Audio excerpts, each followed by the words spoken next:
இந்த எட்டத்துல நிக்கிறவங்க கிட்ட வந்தா எங்களுக்கு ஆர்வம் இருக்கும். நீங்க 1 கிலோமீட்டருக்கு அங்கிட்டு போனா எங்களால ஓடியார முடியல. நான் தை செய்து எல்லாம் கிட்ட வாங்க, உங்களுக்கு சப்பன உண்டு. வந்தீங்கன்னா 2 இட்லி ஒரு ஓட்ட வடை தருவோம். எல்லாம் என்னங்க மாட்டு வேடிக்கை பாக்குற மாதிரியே இப்படி ஓரமா நிக்கிறீங்க. ஆமாண்ணே, 6 இட்லி 3 ஓட்ட வடை இருக்கு. வேணுங்கிறவங்க முன்னாடி வந்து உட்காந்து. உங்களுக்கு எந்த பாதிப்பு இருக்க கூடாதுன்னு நாங்க 3 பசுமாடு கொண்டு வந்திருக்கிறோம். நீங்க அதெல்லாம் பயப்படாம பக்கத்துல வந்து நிக்கலாம். ஆனா மாப்பிள்ள மாடு 3 மாடுகளும் சூப்பர் மாட்டேன்.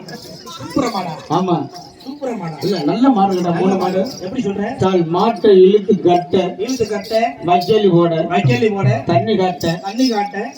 ஆனா மாடு சூப்பர் மாடுதான். மாடு புடி மாடுதான். ஆனா உணவுக்கு தேன் விழுந்து படுத்து நினைக்கிறேன். ஆனா மாடு சூப்பர் மாடு. ஆனா அந்த பிள்ளைய மட்டும் நான் வேலைக்கு போறப்ப அந்த பிள்ளைக்கு மட்டும் இட்லி வாங்கி கொடுக்காங்க. ஏன் 4 இட்லி வாங்கி கொடுத்தியா? ஆமா. 2 இட்லி செரிமானம் ஆயிருச்சு. 2 இட்லி நெஞ்சிலே நிக்குது. ஆமா. 2 பேருக்கு தான் நிக்குது. அவங்க எல்லாம் ஜிம்முக்கு போறவங்க. அப்படிதான் இருக்கு. ஐயா உசாரு ஓரக்கார உசாரு.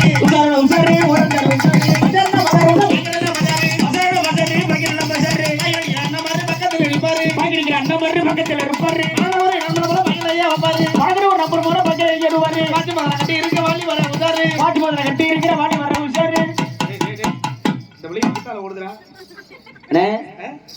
பாத்துக்க, நான் அப்புறம் சொல்ல